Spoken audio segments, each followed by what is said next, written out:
Mheshimiwa mgeni rasmi, waziri wetu mkuu Kassim Majaliwa, wageni wote mlioshiriki mahali hapa, kwa ajili ya kuokoa muda, Mheshimiwa Waziri Mkuu, naomba niruhusu niseme itifaki imezingatiwa. Awali ya yote, naomba nianze kwa kumshukuru Mwenyezi Mungu kwa kutujalia uhai sisi sote tukaweza kufika hapa siku ya leo kwa ajili ya jambo hili kubwa ambalo ni kongamano la 13 la kisayansi la Chuo Kikuu cha MUHAS.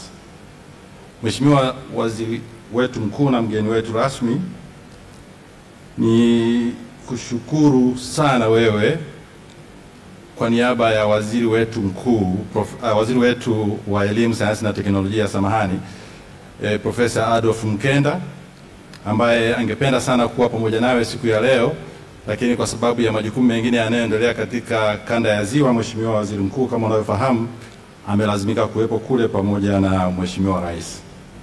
Mheshimiwa Waziri Mkuu, nakushukuru kwa kutenga muda wako. Tunajua unayo ratiba ngumu ya kitaifa, lakini umeweza kutupa upendo wako wa kipekee, ukatenga muda wako na kuweza kuwa sehemu ya ufunguzi wa kongamano hili. Mheshimiwa Waziri Mkuu, tunakushukuru sana. Aidha, Mheshimiwa mgeni rasmi na waziri wetu mkuu, uwepo wako katika kongamano hili la leo ni ushahidi wa namna ambavyo serikali ya awamu ya 6 imeweka kipaumbele katika masuala ya elimu, sayansi, hususan masuala ya afya na vile vile teknolojia.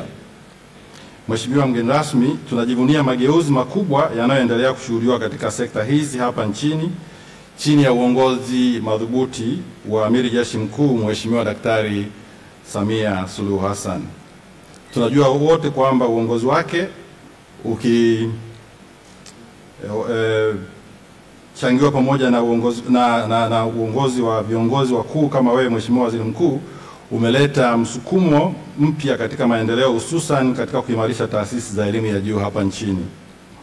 Chuo hiki kikuu cha MUHAS, Mheshimiwa Waziri Mkuu, kimekuwa miongoni mwa wanufaika wakubwa wa jitihada za serikali, hususan katika kuboresha mazingira ya kujifunzia na kufundishia kwa uwekezaji mkubwa ambao umepata kibali cha mamlaka kuweza kupata fedha za uwekezaji, na kama ambavyo imeelezwa hapo awali, ipo miradi miwili mikubwa ambayo tunaweza tukajivunia nayo ya hivi karibuni ambayo imetekelezwa na chuo hiki kikuu cha MUHAS. Mheshimiwa Waziri Mkuu, tumesikia mradi wa HIT ambao umelenga katika kuboresha mitaala, kuboresha mazingira ya kufundishia na kujifunzia, lakini vile vile kuweka matumizi sahihi au kuboresha matumizi ya teknolojia ya kidijitali ili kuboresha ufundishaji na kuongeza tija. Lakini Mheshimiwa Waziri Mkuu, tumesikia pia kuna mradi huu mkubwa wa umahiri, yaani Center of Excellence, katika mambo ya magonjwa ya moyo na mishipa ya damu, ambacho ni kituo cha umahiri cha Afrika ya Mashariki kwa ujumla wake. Na Mheshimiwa Waziri Mkuu, mradi huu unaweka msisitizo katika utafiti wa magonjwa ya moyo kama ambavyo tumeshakusikia, na kuboresha huduma za matibabu katika ukanda wote huu wa Afrika Mashariki. Mheshimiwa Waziri Mkuu, sisi kama Wizara ya Elimu, Sayansi na Teknolojia tunajivunia mafanikio makubwa ambayo yamepatikana kupitia chuo hiki cha MUHAS. Mheshimiwa Waziri Mkuu, chuo hiki cha MUHAS kimeweza kufanya vizuri katika taaluma na kimeweza kushika nafasi, kimeweza kuwa miongoni mwa taasisi 5 mahiri katika vyuo vikuu vilivyoko kusini mwa jangwa la Sahara. Tuwapigie makofi yao makubwa. Mheshimiwa Waziri Mkuu na mgeni wetu rasmi, mafanikio haya yameambatana na mchango mkubwa wa MUHAS katika maendeleo ya sekta ya afya hapa nchini, na kwa sasa tunashuhudia watumishi wengi kutoka nchi mbalimbali wakifika MUHAS kuweza kupata mafunzo. Mheshimiwa Waziri Mkuu, ukumbini huku tunao ushahidi wa wanafunzi kutoka chuo kikuu cha Washington, New York, ambao wapo MUHAS kwa ajili ya kupata mafunzo, Now, if I may request you to stand up so that we can recognize your presence, please. Those from the New York universities, so that our Prime Minister can recognize your presence.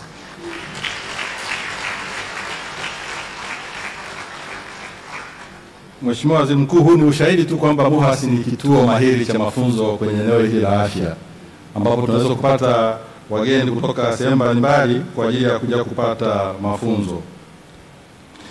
Mheshimiwa Waziri Mkuu na mgeni wetu rasmi, kwa ajili ya kuokoa muda, niseme tu sisi kama Wizara ya Elimu, Sayansi na Teknolojia, wizara ambayo inaongozwa na Profesa Adolf Mkenda, tuko tayari kuendelea kushirikiana na chuo cha MUHAS katika kuboresha mafunzo, kuboresha mazingira ya kufundishia na kujifunzia ili tuweze kufanya vizuri zaidi. Na uwekezaji huu ambao unafanywa na serikali ya awamu ya 6 utakuwa na maana tu kama tunajikita zaidi katika kutafuta suluhu ya matatizo ya kiafya yanayokumba jamii zetu. Na kwa hiyo MUHAS kwa kweli tunaitegemea iweze kuendelea kufanya vizuri zaidi, na sisi tuweze kuwa sehemu ya kuzalisha wabobezi wa eneo hili la afya watakaoweza kuhudumu katika nchi yetu na kuhudumu katika ukanda huu wa Afrika Mashariki na duniani kote, kwa sababu Mheshimiwa Waziri Mkuu, eneo hili la afya ni nyeti na hakuna ambaye anaweza akasema halihitaji, kwa sababu ni eneo ambalo at one time tunalazimika kupata huduma za kitabibu. Kwa hiyo Mheshimiwa Waziri Mkuu, sisi kama Wizara ya Elimu, Sayansi na Teknolojia ambayo ina jukumu la kusimamia elimu yote hapa nchini, tunaiweka MUHAS kama sehemu moja ya kipaumbele kwetu, kwa sababu tunajua kazi wanayofanya ni kazi iliyotukuka, ni kazi ambayo hatuwezi kuriski kuacha kuipa kipaumbele. Mheshimiwa Waziri Mkuu, nafasi yangu ni kutoa tu salamu kutoka Wizara ya Elimu, Sayansi na Teknolojia, na kwa haya machache ambayo nimeyasema, Mheshimiwa Waziri Mkuu, niombe sasa nisikuchukulie muda wako mwingi, kwa sababu najua una ufinyu wa muda. Niombe Mheshimiwa Waziri Mkuu niruhusu sasa kukaribishe uweze kuongea na hadhira hii ambayo ina kiu kubwa ya kuweza kuongea na wewe. Asanteni sana kwa kunisikiliza. Mwakilishi kutoka Wizara ya Afya, wakurugenzi kutoka wizara na taasisi mbalimbali, Mheshimiwa Masha Makata, makamu mwenyekiti wa baraza la chuo, kwa pamoja na wajumbe wa baraza la chuo, wageni wetu kutoka Marekani, waandaaji wetu wa kongamano hili la kisayansi, maamidi wa shule kuu, natambua uwepo wa kamati za ulinzi wa usalama ngazi ya mkoa na ngazi ya wilaya na brass band mkiwemo, wataalamu wetu, wanasayansi, wanavyuo mlioko hapa ambao leo ndio washiriki wa kongamano hili, wanahabari na wageni wengine wote walioalikwa, ni wasalimu kwa salamu za Jamhuri ya Muungano wa Tanzania. Ndugu wa kongamano na viongozi mlioko hapa, nataka nianze kwa kumshukuru Mwenyezi Mungu aliyetuwezesha leo kuwa na afya njema na kutukusanya hapa Mloganzila maalum kwa ajili ya kushiriki kongamano hili la 13 la kisayansi la Chuo Kikuu cha Afya na Sayansi Shirikishi Muhimbili, ambalo litakuwa hapa kwa muda uliopangwa. Nitumie nafasi hii kuipongeza sana wizara kwa pamoja na MUHAS kwa kuandaa kongamano kama hili ambalo linawaleta pamoja wanasayansi, wataalamu wa sekta ya afya, lakini pia tunawatunga sera na wanavyuo pamoja na wadau mbalimbali ambao wanashiriki kikamilifu kwenye mambo ya maendeleo, hasa kwenye sekta ya afya, ili kuzungumza, kujadili na kuweka mkakati mahususi ya kupambana na changamoto mbalimbali kwenye sekta ya afya na kuishauri vizuri serikali namna bora ya kutoa huduma za afya hapa nchini. Ndugu wataalamu wetu wa afya, serikali yetu inatambua kazi kubwa mnayoifanya hapa nchini ya kutoa huduma, lakini maboresho ya sekta ya afya na kwenda pamoja na maono ya serikali ya awamu ya 6. Leo nimekuja na salamu zenu za heri, baraka na upendo kabisa kutoka kwa Mheshimiwa Dr. Samia Suluhu Hassan, Rais wa Jamhuri ya Muungano wa Tanzania. Anawasalimia sana.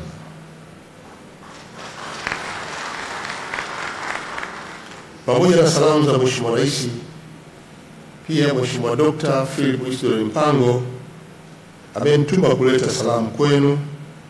Yeye anawapongeza sana kwa juhudi hizi za kukuza sayansi na anawatakia heri katika majukumu yenu, mweze kupata mafanikio, na hasa kupitia kongamano hili ana matarajio kuwa mtamaliza kongamano hili mkiwa na maazimio ya kuiwezesha serikali kutekeleza majukumu yake. Naye pia anawasalimia sana. Ndugu wataalamu wa sekta ya afya na wadau wote, nitumie nafasi hii kupongeza sana uongozi wa wizara yetu ya Elimu, Sayansi na Teknolojia kwa pamoja na Wizara ya Afya, bila kuwasahau viongozi wa chuo chetu kwa kusimamia, kutafsiri na kutekeleza maono ya serikali ya awamu ya 6 katika kuimarisha sekta ya afya hapa nchini. Kupitia utekelezaji huo tumeona mafanikio mbalimbali. Moja, tumeona mafanikio katika kuboresha miundombinu ya afya kote nchini, ikiwemo vituo vya kutolea huduma za afya, maabara za kisasa, majengo ya kufundishia na kujifunzia, vituo vya kutolea huduma za kibingwa, maendeleo ya matumizi ya tehama, pamoja na usafiri wa watumishi na wagonjwa. Lakini mbili, Chuo Kikuu cha Muhimbili kimeendelea kuwa nguzo muhimu ya mafanikio ya taifa letu katika sekta ya afya, sambamba na kuongeza kozi muhimu dahili wa zaidi ya wanafunzi 1400 na mafanikio makubwa katika tafiti na huduma za kitaalamu. Tatu, tumeona chuo chetu kimeendelea kutekeleza miradi mikubwa ya kimkakati kama vile ujenzi wa kampasi mpya kule Kigoma, upanuzi wa hospitali yetu hapa Mloganzila, na mradi wa awamu ya 2 wa kituo cha umahiri cha magonjwa ya moyo kwa ajili ya kupambana na magonjwa sugu na kuboresha afya ya Watanzania.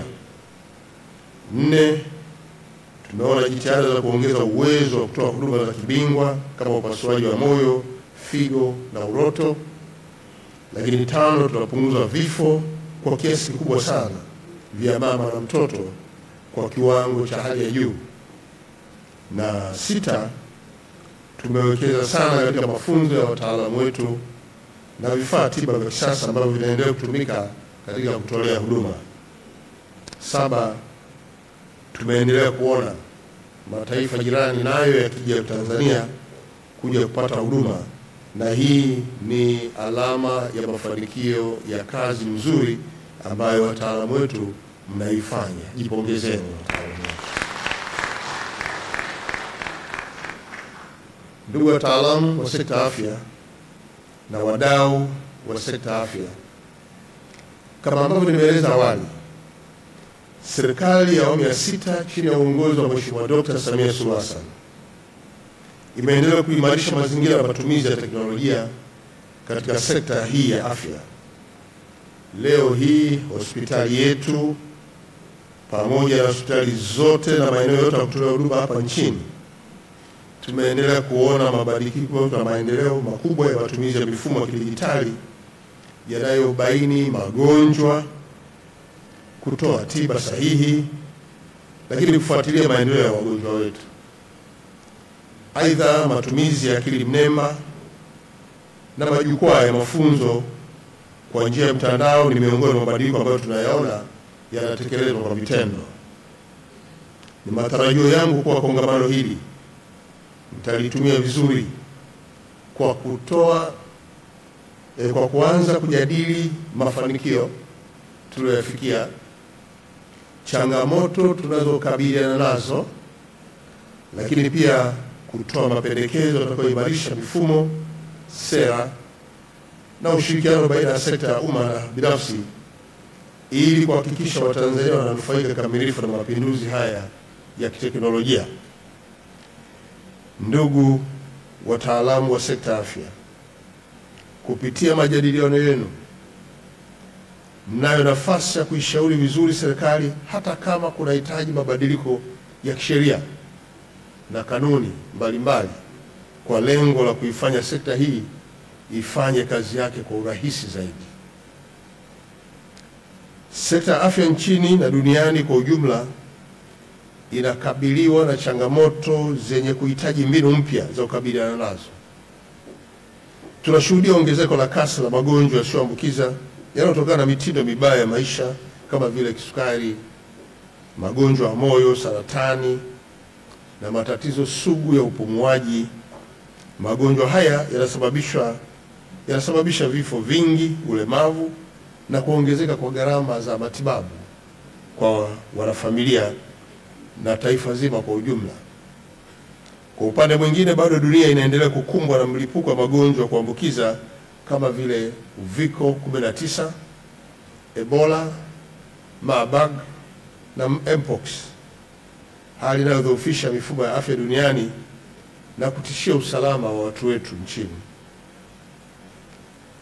Ndugu wanasayansi na wataalamu, licha ya changamoto hizi, serikali ya awamu ya 6 imeendelea kuboresha sekta ya afya kwa kuwekeza zaidi kwenye miundombinu, rasilimali watu, tiba za kibingwa na mifumo ya kukabiliana na mlipuko ya magonjwa. Tutaendelea kushirikiana na wadau wote kuhakikisha kwamba kila Mtanzania anapata huduma bora mpaka kule vijijini na vitongojini.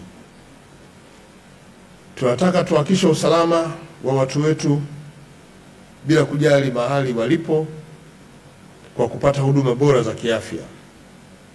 Ndugu washiriki, najua nitatumia muda mwingi kujadili mambo ya msingi, na kama ambavyo makamu mkuu wa chuo ameeleza, kuna mawasilisho mbalimbali yatafanywa kuanzia leo na kesho na kuendelea. Tafiti nyingi ambazo zimefanywa kupitia kongamano hili zitawasilishwa na kuona namna zilizopata mafanikio au ugunduzi ambao umejitokeza. Sasa naomba na mimi niweke haya ili nayo yazingatiwe kwenye kongamano lenu.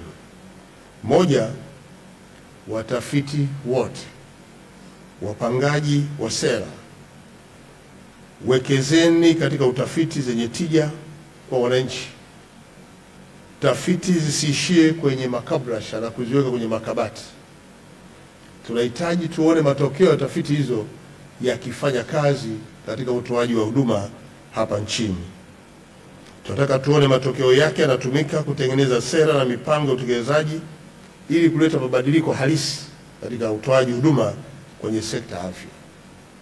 La pili, kwa wataalamu wote, hasa watehama, wahudumu wa afya na wasimamizi wa mifumo, endelezeni matumizi ya teknolojia katika kutoa huduma za afya, tukizingatia kuwa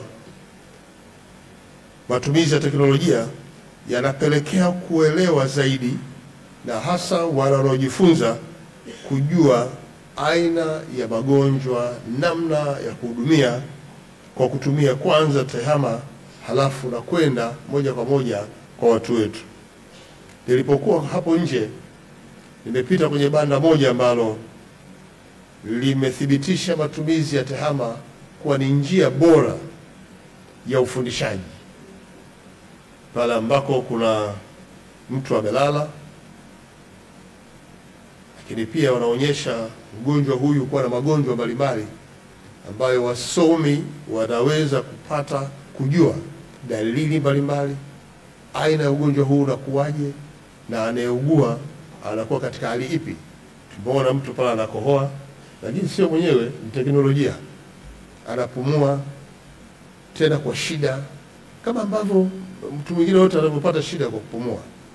Kwa teknolojia ina msaada mkubwa. Kwa wataalamu, tumieni tehama katika kusaidia kufundisha na kuelewesha wasomi wetu. Tatu, vyuo vikuu vyote na taasisi za mafunzo ya afya, endeleeni kuwekeza katika rasilimali watu na kuongeza uzalishaji wa wataalamu wa fani za ubobezi na kushirikiana kwa karibu na serikali pamoja na wadau wa maendeleo.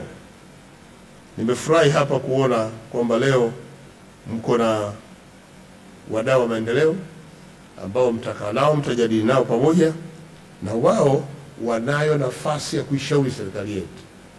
Pokeni maoni yao, myaratibu vizuri, yawasilisheni serikalini.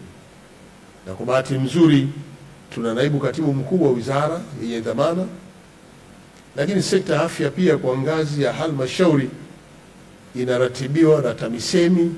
Yuko naibu katibu mkuu TAMISEMI, na huyu mnamfahamu, mmekuwa naye, alikuwa mganga mkuu wa serikali. Hongera sana, hongera sana, hongera sana. 4, wadau wa sekta binafsi na washirika wa maendeleo ambao mko hapa na wale ambao wanapata taarifa hizi kupitia mifumo yetu, ongezeni uwekezaji katika vifaa tiba, lakini pia teknolojia zipanuliwe kwa lengo la kuimarisha uwezo wa kukabiliana na magonjwa kwa wakati. Serikali itaendelea kuwapa ushirikiano wa kuendelea kutoa huduma za afya na kusimamia maboresho ya sekta ya afya kupitia maeneo yenu. Haya ni mambo ambayo tunatarajia kuyaona kwenye maeneo yetu.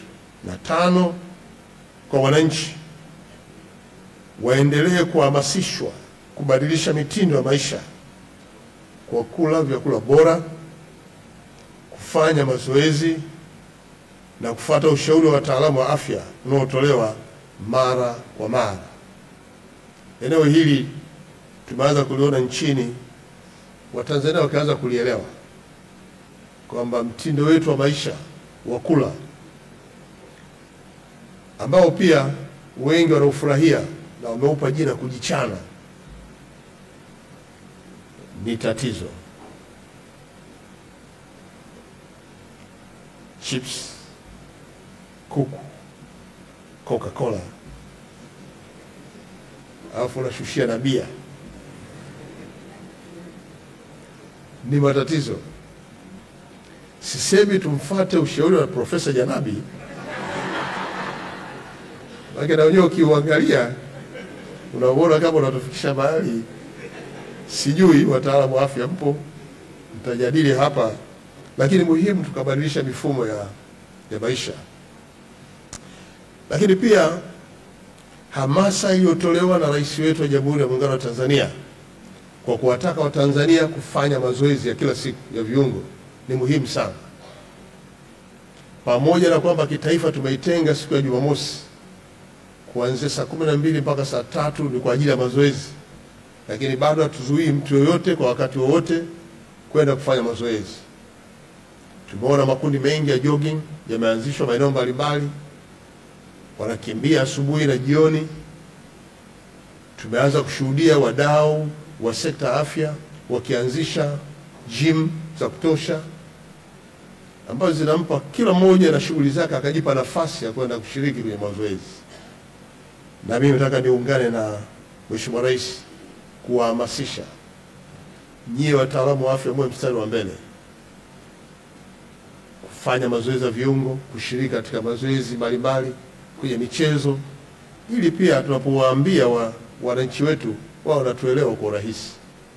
Kwa kufanya hilo tutakuwa na taifa lenye watu imara, wenye afya njema na ambao wanashiriki kwenye shughuli zao kwa mafanikio makubwa. Niwaambie tu ndugu wataalamu kwamba serikali ya 6 itaendelea kuweka mazingira mazuri ambayo tunasema wezeshi na ya kuvutia katika uzalishaji wa vifaa mbalimbali vinavyotoa huduma za sekta afya. Na kwenye uzalishaji huu vifaa kama vifaa vitiba ndani ya nchi, lakini uzalishaji wa dawa tumeendelea kuwekea msisitizo kwa kuwakaribisha wawekezaji kuja kuzalisha vifaa vingi vya afya hapa nchini. Tayari tumeanza kushuhudia hatua chanya katika maeneo haya na tunajivunia mchango wenu wataalamu wetu wa ndani kwa kutoa ushauri mzuri ambao tunaanza kuona mafanikio. Kama nilivyosema, leo hospitali yetu ya taifa Muhimbili pamoja na Mloganzila tuna idadi kubwa ya majirani kuja kupata huduma hapa. Hiyo ni alama kwamba mnafanya vizuri. Hongera sana wataalamu wetu.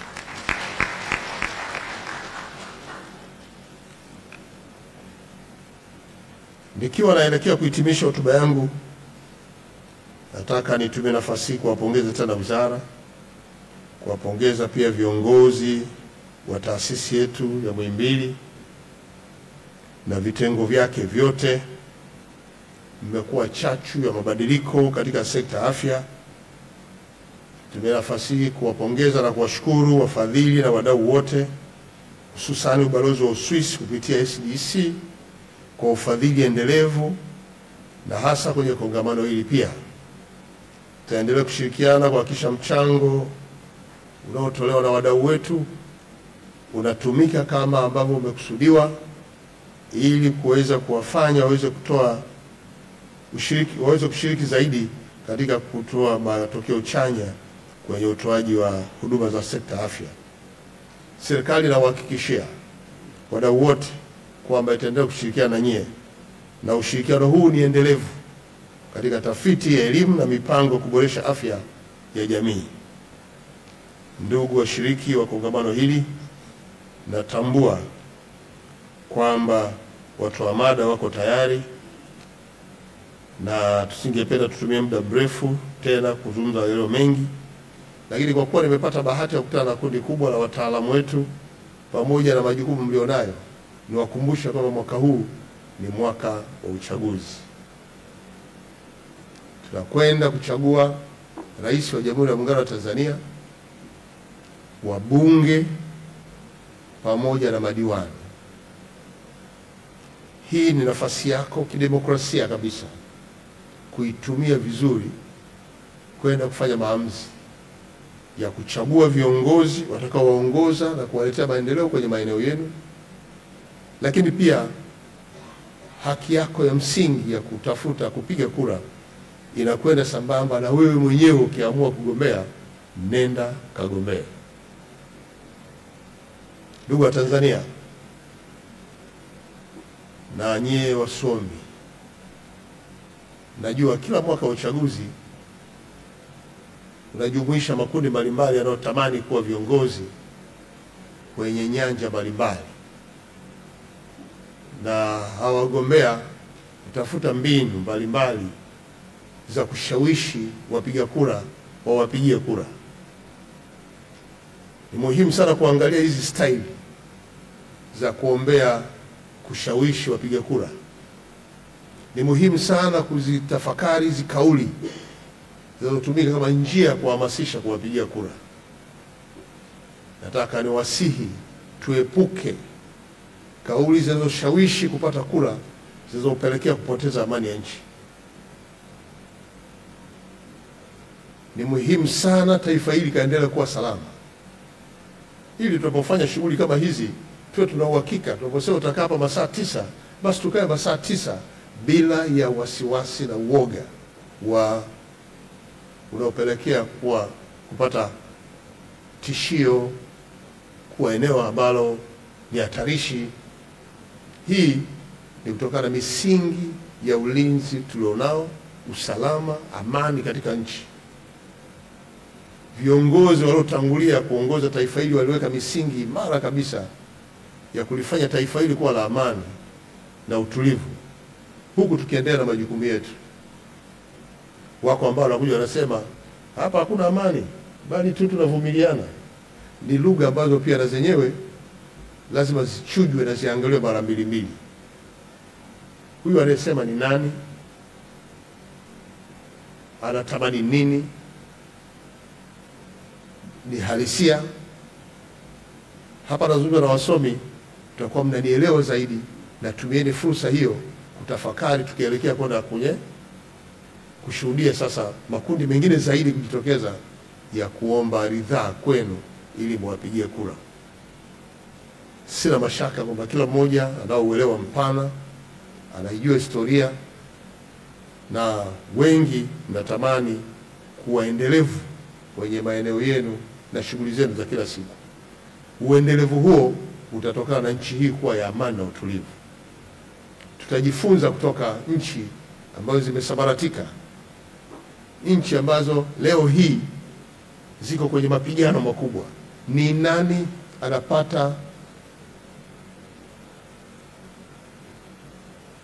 anapata usumbufu kutokana na kutoweka kwa amani kwenye nchi hizo? Mnaangalia television, mnaangalia mitandao ya kijamii, na nyinyi mnajua mataifa ambayo yamevurugana kwa sababu ya wavurugaji wachache. Nani amepata usumbufu? Je, uko tayari usumbufu ule ufike hapa nchini? Ni muhimu sana tukazingatia hayo. Kwa hiyo baada ya kusema haya na yale ya kongamano letu, sasa natamka rasmi kuwa kongamano hili la 13 la kisayansi la Chuo Kikuu cha Afya na Sayansi Shiriki Muhimbili limefunguliwa rasmi. Asante sana kwa kunisikia.